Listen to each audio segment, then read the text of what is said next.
Atenção, emissoras, para o top de 5 segundos.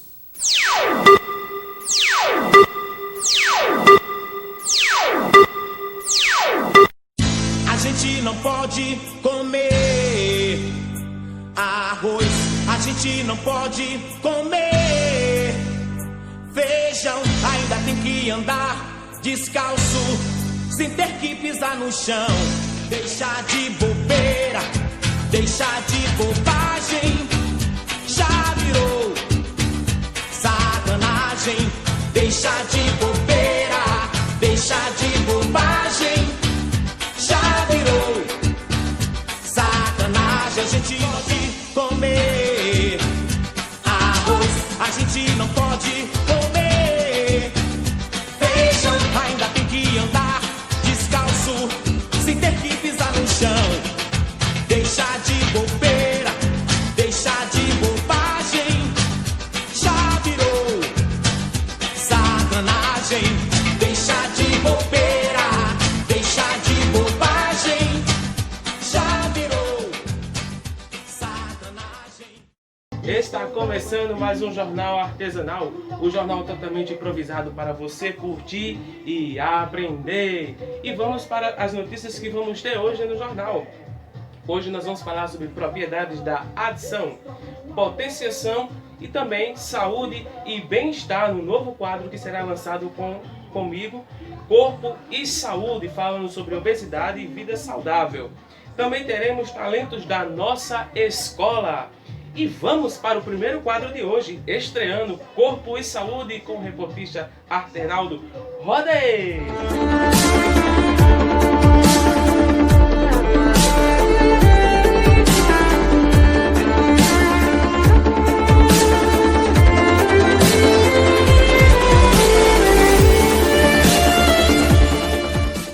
Olá, alunos do 8º C e 9º B, aqui é o professor Edinaldo e aqui nós começamos o quadro Corpo e Saúde, especialmente feito para vocês, alunos do 8º C e 9º B, para as aulas de Educação Física, isso mesmo.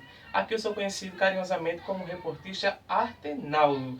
E nós vamos falar hoje um pouco sobre a obesidade e também vida saudável. Nós vamos conhecer as características básicas desses dois assuntos. E nós vamos começar pela obesidade. Obesidade que é conhecida e denominada como uma enfermidade que vem do excesso de gorduras em nosso corpo. Ou seja, a gordura que nós não conseguimos perder ao longo do nosso dia a dia, né? Que é ocasionada através da nossa alimentação. Como anda a nossa alimentação? Isso já é uma pergunta que a gente pode se questionar no início da nossa aula, né? Porque a obesidade ela vem a partir daí e de outros fatores que nós vamos conhecer. A obesidade ela passa por etapas, e essas etapas ela pode fazer alterações no organismo humano, principalmente de forma externa. De forma interna a gente vai conhecer daqui a pouco, que é a questão de levar outros fatores de risco para a nossa saúde. Ela também pode ser herdada por familiares, ambiente socioeconômico, cultural, educativo. Vai depender da nossa vivência ou dos fatores genéticos de famílias que também já vivenciaram uma obesidade, como os nossos pais ou familiares muito próximos. A obesidade ela pode ser desenvolvida através de uma má alimentação que a gente faz. Excesso de gorduras, frituras, doces, refrigerantes, todos esses alimentos, eles podem criar a obesidade em nosso corpo. Eles nos podem levar a estar obesos devido ao excesso de gorduras que a gente consome.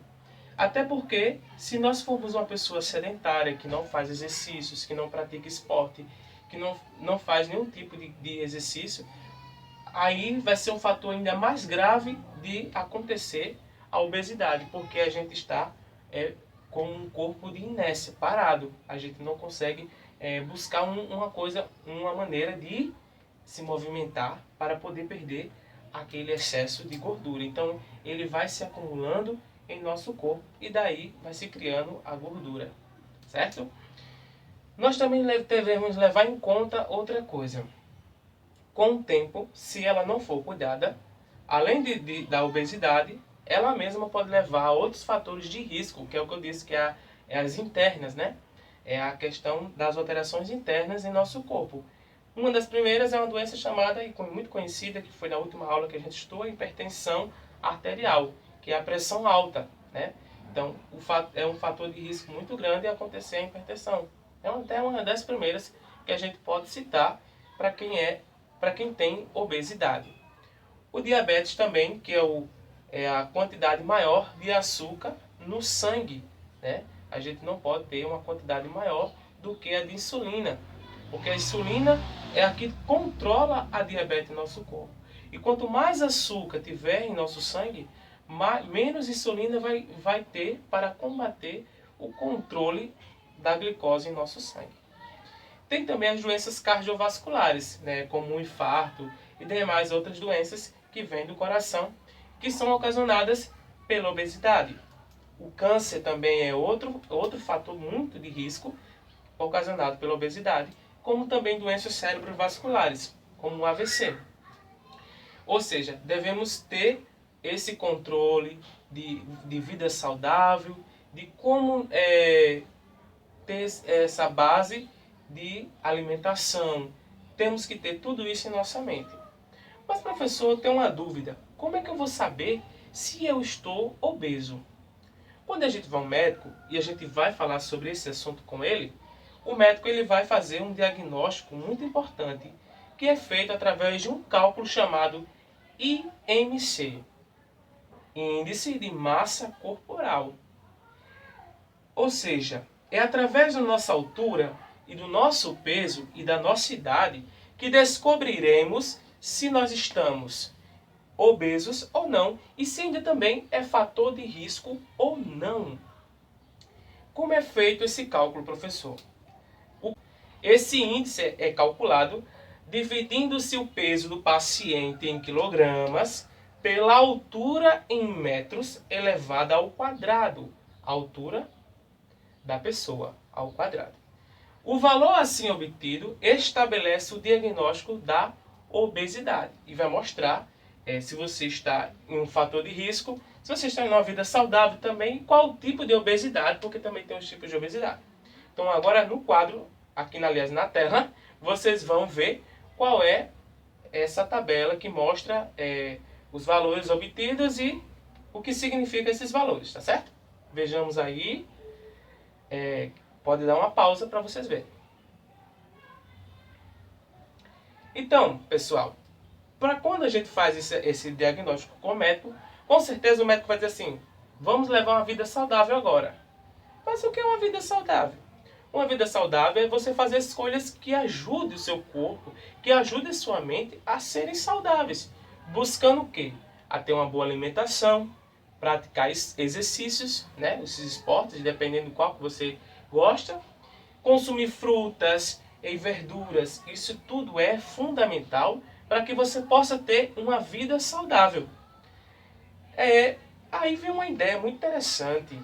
Tem gente que começa a fazer dieta. Eu tô meio assim, não vou começar a fazer uma dieta.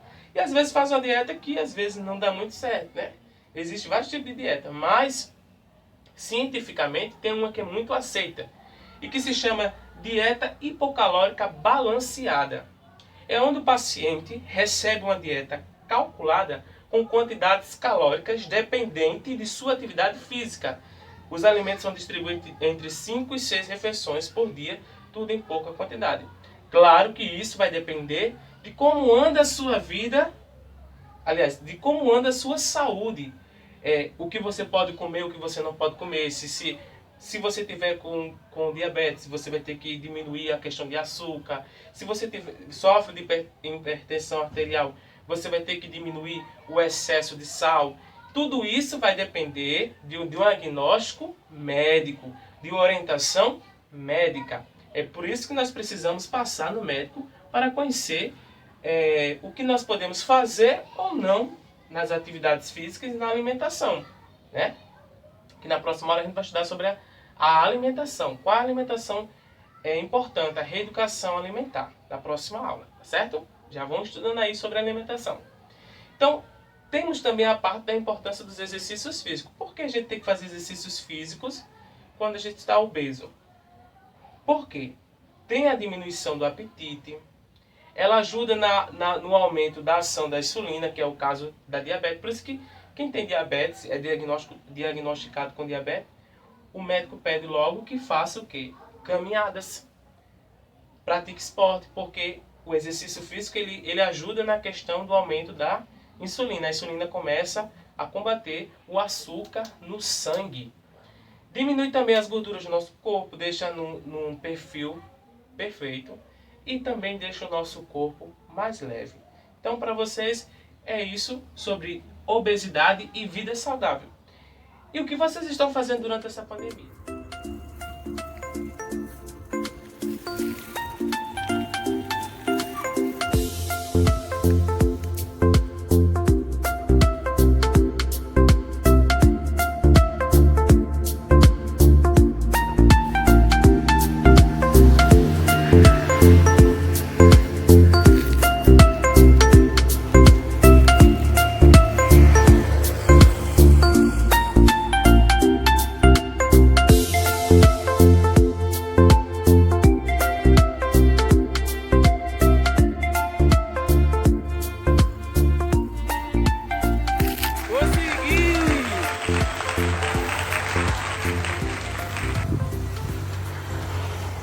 Essas notícias sobre corpo e saúde do novo quadro, né, que está sendo lançado aqui no nosso jornal. Então vamos agora para mais um quadro do nosso jornal artesanal, que é dividir para multiplicar, com o assunto propriedades da adição para as turmas do sexto A e sexto B.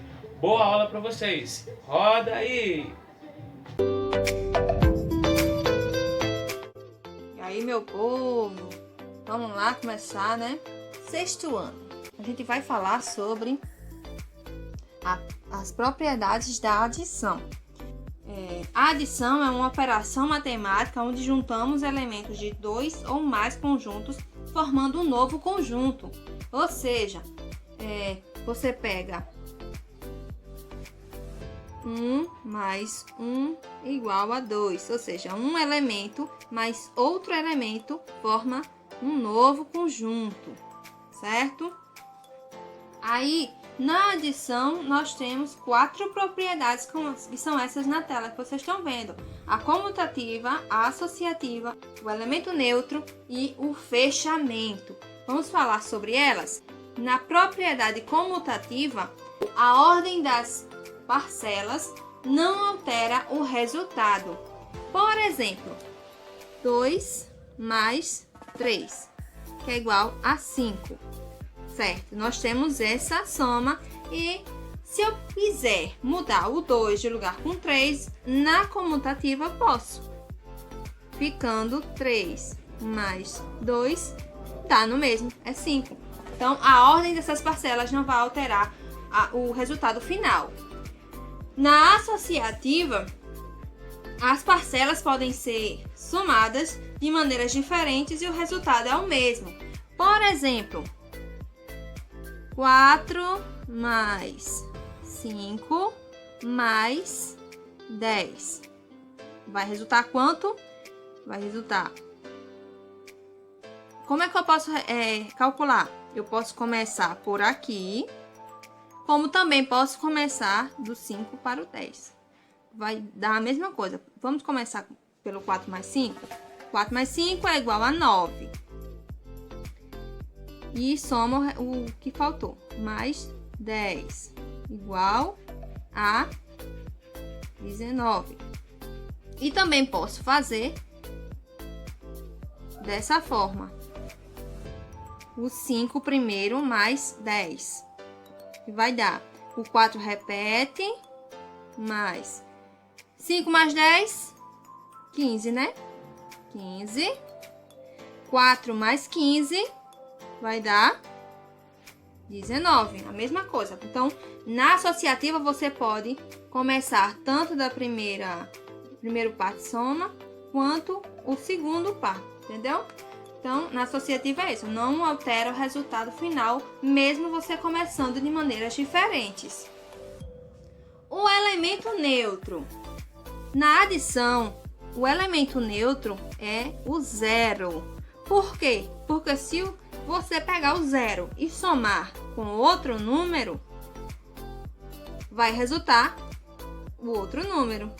Porque o zero ele não acrescenta nem diminui valor nenhum ao número somado. Então, 0 mais 7 é igual a 7. Então, esse é o elemento neutro, 0.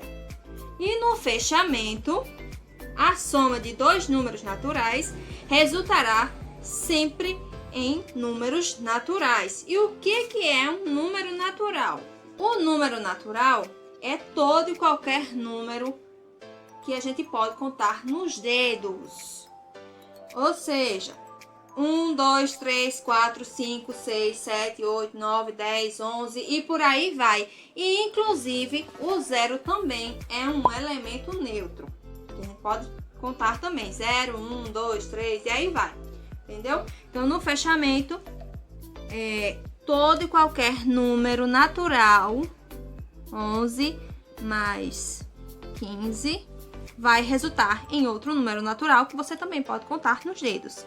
11 mais 15 é igual a 26. Certo, meus amores? Por hoje é só. A gente vai agora para o intervalo e daqui a pouco a gente volta com a potenciação do oitavo B. Até logo! Muito bem, Ananara. Foi muito boa a aula sobre dividir para multiplicar com as propriedades da adição. E vamos agora para os talentos da nossa escola. Roda aí!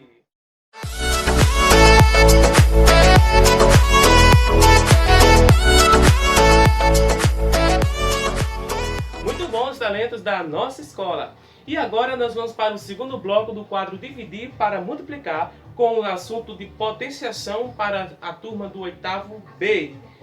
Roda aí a próxima aula de matemática. Vamos falar agora sobre a potenciação. Oitavo ano B, preste atenção no que eu vou falar, viu? A potenciação é onde a base, ela vai ser repetida tantas vezes o expoente indicar. O expoente é o quê? É esse númerozinho que fica em cima dele, da base. Expoente. Eita, esqueci o E. Expoente. E esse aqui é a potência. O resultado da potenciação se chama potência. Então, essa potenciação aqui, 2 elevado ao cubo, 2 elevado ao cubo, ela vai ser multiplicada dessa forma. Então, quantas vezes o expoente disser, a base vai ser repetida. Se é um 3, então ela vai ser repetida 3 vezes e vai ser multiplicada por ela mesma. Nada disso de pegar o 2 e multiplicar pelo 3, porque eu sei muito bem que vocês vão fazer isso, mas prestem atenção porque não é assim. É o 2 repetido 3 vezes e multiplicado por ele mesmo. Então, 2 vezes 2 é igual a 4. O resultado dele multiplica pelo próximo número. 2 vezes 2 é igual a 4. 4 vezes 2 é igual a 8. Potência 8. Certo? Por exemplo, se você vê um número, uma base 2, elevado à quarta potência, nós podemos calcular isso aqui como? Vai ser repetido 4 vezes, né? Devido ao expoente. Então, 2 vezes 2 vezes 2 e vezes 2. 4 vezes, entendeu? E a gente vai multiplicar ele próprio. 2 vezes 2. O resultado vezes 2. O resultado vezes 2. 2 vezes 2, 4. 4 vezes 2, 8. 8 vezes 2 é igual a 16. Certo? Entenderam bem? Se não entenderam, me pergunte depois, viu? Se por acaso eu encontrar uma expressão numérica desse jeito aqui. 6 vezes 6 vezes 6. Como é que eu vou representar ela na forma da potência? Você vai repetir a base, 6, e contar quantas vezes ele foi repetido. Então, aqui tem repetição 3 vezes, né? Então, o expoente é 3. Viu? Não venha com esse negócio aqui, porque não vou aceitar. O 3 tem que ficar pequenininho aqui em cima, viu? Certo? Isso aqui está errado. Então, a representação dessa expressão em forma de potenciação é dessa forma, ok? Agora vamos para as exceções. Tá vendo isso aqui, ó? 7 elevado a 1. Isso é 1, que eu risquei. 7 elevado a 1, você vai ter um resultado dele próprio, um 7. Todo e qualquer número elevado a 1 vai ser ele próprio como resultado. Mas quando eu vejo aqui, ó, 8 elevado a 0, nesse caso, o resultado vai ser 1. Qualquer número que você achar elevado a 0, o resultado é 1. Sempre 1. Ok? Agora vamos para a próxima. Vocês estão vendo esse desenho aqui?